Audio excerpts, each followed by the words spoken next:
سردار مسعود صاحب، میرا سوال سر یہ ہے کہ موجودہ صورتحال میں آپ کیا سمجھتے ہیں کہ ایک طرف سے ڈیمانڈز رکھی گئیں، دوسری طرف سے رد کر دی گئیں، دوسری طرف سے 6 نکاتی ایجنڈا ہے، اس کے اوپر عمل درآمد کا منظرنامہ نہیں بن رہا، تو پھر یہ بیٹھکیں ہوں گی کہاں پہ؟ اور پس پردہ جو ڈپلومیسی ہے اس میں ابھی تک آپ کو قابل عمل جو رابطے ہیں وہ کون سے دکھائی دیے؟ دیکھیے، سارے جو رابطے ہیں وہ قابل عمل ہیں، میں یہ کہہ سکتا ہوں، اور میزبانی جو ہے وہ پاکستان کو مطلب مقرر کر دیا گیا ہے اعتبار سے، لیکن یہ وہ ترکی کے ساتھ معاونت کرے گا اور ترکی اس کے ساتھ معاونت کرے گا۔ دوسرے ممالک بھی ہیں، مصر بھی ہے، عمان بھی ہے، اور اب ملیشیا اور چین کا نام بھی لیا جا رہا ہے، لیکن جو لیڈ میڈیٹر ہے، جو اولین ثالث ہے، وہ پاکستان ہے۔ اور دوسرا یہ ہے کہ یہ ایک صبر آزما عمل کا آغاز ہوا ہے، کیونکہ دونوں طرف اختلافات بہت پائے جاتے ہیں، وہ حالت جنگ میں ہیں، اور ایران جو ہے اس کا ایک مطالبہ درست ہے کہ اگر آپ نے مذاکرات کرنے ہی ہیں اور وہ مذاکرات جو ہے نتیجہ خیز ہونے ہیں تو کم از کم جنگ بندی کی جائے، اور جس طریقے سے بے دردی سے وہ ایرانی قیادت کو مار رہے ہیں وہ سلسلہ ختم ہونا چاہیے، تو اس سے اعتماد پیدا ہو سکتا ہے۔ اور ابھی جو ہے ایک یعنی امریکہ کی طرف سے، جس کی طرف سے یہ تجویز آئی ہے کہ مذاکرات ہونے چاہیے، اس کی طرف سے فورس موبلائزیشن جاری ہے، یعنی ان کی طرف سے جو ہے ایک پیرا ٹروپرز بھی آ رہے ہیں، اس کے علاوہ جو ہے مرینز بھی آ رہے ہیں، تو اس اور جنگ جاری ہے۔ آج بھی ایران کے اوپر حملے ہوئے ہیں، ایران نے بھی جوابی کارروائی کی ہے، اور جو اس کی جنگ کی شدت بڑھ رہی ہے، ایران نے یہ بھی کہا ہے کہ اگر آپ نے ہرموز پہ کسی قسم کا کوئی قبضہ کیا جاتا ہے، یعنی ایرانین سرحد کے اوپر، تو وہ آگے جو ہے بحرین اور دوسرے جو علاقے ہیں، ملحقہ علاقے ہیں، ان کے UAE ان کے اوپر قبضہ کر لے گا، ان کی سرحد کے اوپر جا کے قبضہ کر لے گا۔ اور دوسری طرف آپ دیکھ رہے ہیں کہ توانائی کا کتنا شدید بحران جاری ہے۔ پاکستان کے لیے یہ جو کردار ہے یہ قابل تحسین ہے، پاکستان کو مبارکباد کا مستحق ہے کہ اس سخت ہی الجھے ہوئے اور پیچیدہ منظرنامے میں پاکستان نے ایک انیشیٹو لیا ہے، اس کی پذیرائی ہوئی ہے، اور اس وقت اگر آپ دیکھیں پورے خطے میں نظر دوڑائیں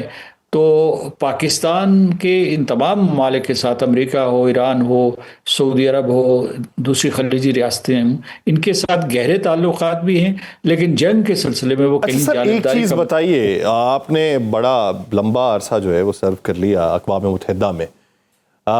اس پوری جنگ کے منظرنامے میں آپ کو وہ پلیٹ فارم کس حد تک فعال دکھائی دیا، یا آپ کیا سمجھتے ہیں کہ مستقبل اس کا کس حد تک مخدوش ہو چکا ہے؟ پھر دوسری بات یہ کہ اگر بڑے پلیٹ فارم جو دنیا کے ضامن تھے وہی فعال نہیں ہیں، تو پھر گارنٹیز جو ہیں وہ کس حد تک مستند ہوں گی اور مستقبل میں ان کے اوپر جو ہے وہ قائم رہا جا سکتا ہے؟ جو اقوام متحدہ کا رول ہے اس جنگ میں بالکل نہیں رہا، نہ اس سے پوچھا گیا، یعنی سلامتی کونسل سے پوچھا جانا چاہیے تھا کہ جنگ کا آغاز کیا جائے، لیکن صدر ٹرمپ نے صرف سلامتی کونسل کو نظر انداز نہیں کیا، انہوں نے اپنے تمام حلیفوں کو بھی نظر انداز کیا، یعنی جو مغربی حلیف تھے، مغربی یورپ کے حلیف تھے،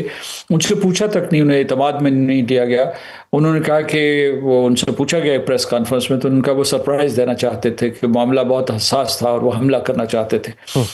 تو اس لیے وہ ساتھی بھی ان کے ساتھ شامل نہیں ہیں۔ اب یہ ہے کہ اقوام متحدہ جو ہے اس کے بارے میں ہمیشہ صدر ٹرمپ نے تصدیق آمیز الفاظ استعمال کیے ہیں، اور وہ سمجھتے ہیں کہ وہ اپنا کردار ادا نہیں کر رہے۔ امریکہ جو دنیا کی سب سے بڑی طاقت ہے اور اس کے بعد اس جنگ میں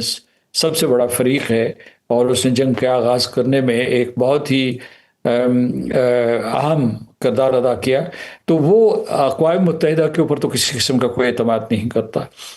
اسرائیل کا بھی بالکل اعتماد نہیں ہے، اسرائیل نہ ہیومن رائٹس کونسل کو مانتا ہے، نہ سلامتی کونسل کو مانتا ہے۔ تو سر آپ کیا سمجھتے ہیں کہ اس جنگ بندی کے بعد کا جو منظرنامہ ہے، تو کیا ایک متبادل پلیٹ فارم جس کی تجاویز تھیں یا جس کا ایک فارمولا یا جس کی حیت یا جس کی ساخت وضع ہو رہی تھی وہ زیادہ مضبوط ہوگا، یا پھر کوئی اور پلیٹ فارم بننے جا رہا ہے اور اس میں کئی ممالک کے کردار جو ہیں وہ مختلف ہو جائیں گے؟ فی الحال ہمیں یہ کرنا چاہیے کہ یہ جو سفارتی عمل شروع ہوا ہے اس کے اوپر گہری نگاہ ڈالیں اور دیکھیں کہ اس کی کامیابی کے کیا امکانات ہیں، اور اسی سے ضمانت کا کوئی خاکہ پیدا ہوگا. آپ کریں انٹرنیشنل گارنٹیز، تو جو ایران کے سربراہان ہیں، مثال کے طور پر جو صدر پزشکیان ہیں یا علی لاریجانی تھے، یا اس کے علاوہ جو دوسرے قائدین ہیں یا ان کے عباس اراغچی، انہوں نے کہا ہے کہ ہمیں بین الاقوامی ضمانتیں چاہیے کہ امریکہ اور اسرائیل اس طریقے سے بار بار ان کے اوپر حملہ نہیں کریں گے. لہٰذا یہ آپ کے پہلے سوال کا جواب یہ ہے. اس کے دوسرے حصے کا جواب یہ ہے کہ اس کی جو کمٹمنٹس ہیں یا گارنٹیز کی کمٹمنٹس ہیں، وہ امریکہ دے سکتا ہے، اور اس کے چند حلیف، میں سمجھتا ہوں کہ وہ حلیف دے سکتے ہیں جو ایران اور ان ممالک کے درمیان 2015 میں معاہدہ ہوا تھا، جسے JCPOA کہتے ہیں، joint comprehensive plan of action. Sir اس کو ذرا تفنن سمجھیں یا پھر اس کو ایک تلخ حقیقت سمجھیں کہ ڈونلڈ ٹرمپ کی ضمانت تو ان کے گھر والے نہیں دے سکتے، تو ان کے حلیف کیا دیں گے؟ یہ بات صحیح ہے. تو میں جن ممالک کا ذکر کر رہا تھا اس میں جو شامل ہو سکتے ہیں وہ ہے جرمنی ہے، فرانس ہے، یونائیٹڈ کنگڈم ہے، روس ہے اور چین ہے. یہ وہ ایک گروپ بن سکتا ہے جو اس کی ضمانت دے. لیکن آپ نے درست کہا کہ صدر ٹرمپ جو ہے ان کی ضمانت جو ہے امریکہ کے لوگ نہیں دے سکتے، ریپبلکن پارٹی نہیں دے سکتے، ان کا قریبی حلقہ نہیں دے سکتا. لیکن امریکہ اور یعنی یہ ہو سکتا ہے کہ جو صدر ٹرمپ کے بعد جو کوئی صدر آئے وہ اس معاہدے کے اوپر کاربند رہے.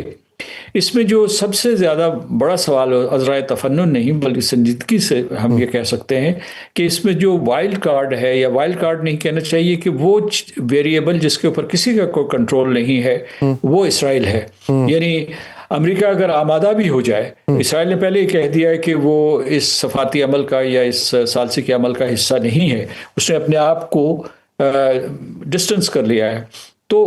وہ یہ ہے کہ اگر امریکہ کسی قسم کی ضمانتیں دے بھی دیتا ہے، تو اسرائیل چونکہ اس کا گریٹر اسرائیل کا ایجنڈا ہے اور وہ پورے کے پورے اس خلیجی ریاست و مشرق وسطیٰ کے اوپر غالب آنا چاہتا ہے اور ایران کو مسمار کرنا چاہتا ہے، تو ممکن ہے، اور یہ اس کا بڑا قوی امکان ہے کہ وہ اپنے حملے جاری رکھے گا، اور کسی نہ کسی صورت میں وہ اپنے ارد گرد، اپنے مطلب امیڈیٹ نیبرہڈ میں اور ایکسٹینڈڈ نیبرہڈ میں اس قسم کی جنگ جاری رکھے گا. تو سر آپ مڈ ٹرم الیکشن کے اوپر پھر کیا فرق آتا دیکھتے ہیں؟ کیونکہ بہت ساری جگہوں کے اوپر وہیں پہ کیش کرنے کے لیے اس جنگ کا آغاز کیا گیا تھا. یہ امریکہ کے مفادات اگر دیکھے جائیں تو اسرائیل کے مفادات تو الگ ہوں گے، ڈونلڈ ٹرمپ کے ذاتی مفادات اگر دیکھے جائیں تو کاروباری مفادات تو انہوں نے بہت سے حاصل کر لیے، لیکن ذاتی مفادات میں کس حد تک ان کو دھچکا پہنچے گا؟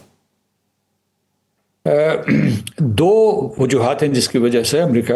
پیچھے کی طرف ہٹ رہا ہے یا اس کے بارے میں سوچ رہا ہے، لیکن ابھی یہ بھی یقین نہیں ہے، وہ میں آخر میں بتاؤں گا آپ کو. کہ ایک تو یہ ہے کہ توانائی کا بحران جو آیا ہے، جس عالمی منڈیوں میں آیا ہے، اور اس کی وجہ تیل اور گیس اور دوسرے جو جس سے پورے کا پورا نظام درہم برہم ہو رہا ہے.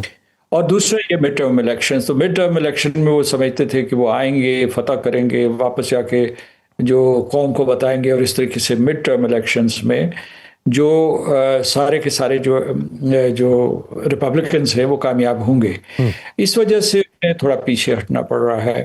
اور لیکن لوگ یہ بھی کہہ رہے ہیں کہ ان کا یہ اس قسم کا جو گفتگو کے آغاز کے سلسلے میں، صفاتی گفتگو کے آغاز کے سلسلے میں جو ان کی پیشکش ہے، یہ ٹیکٹیکل بھی ہو سکتی ہے، کیونکہ اس وقت جو ہے ان کے ٹروپس جو ہیں، وہ پیرا ٹروپرز ہوں یا مرینز جن کا میں نے ذکر کیا، وہ بھی ڈپلوائے کیے جا رہے ہیں. تو اس کا مطلب یہ ہے کہ 5 دن کے بعد ہو سکتا ہے کہ حملہ شدید تر ہو جائے. اور انہوں نے یہ بھی کہا ہے کہ وہ یعنی کچھ کے پاسداران انقلاب یا اس کے علاوہ جو دوسرے کوئی اہم شخصیات ہیں وہ ان کے ساتھ رابطے میں ہیں. اور صدر ٹرمپ یہ بھی کہہ سکیں، مطلب یہ کہ وہ کہتے ہیں کہ اگر یہ جنگ بندی ہو گئی کسی وجہ سے، تو کسی وقت بھی کہہ سکتے ہیں کہ ہم نے جنگ میں فتح حاصل کر لی تھی.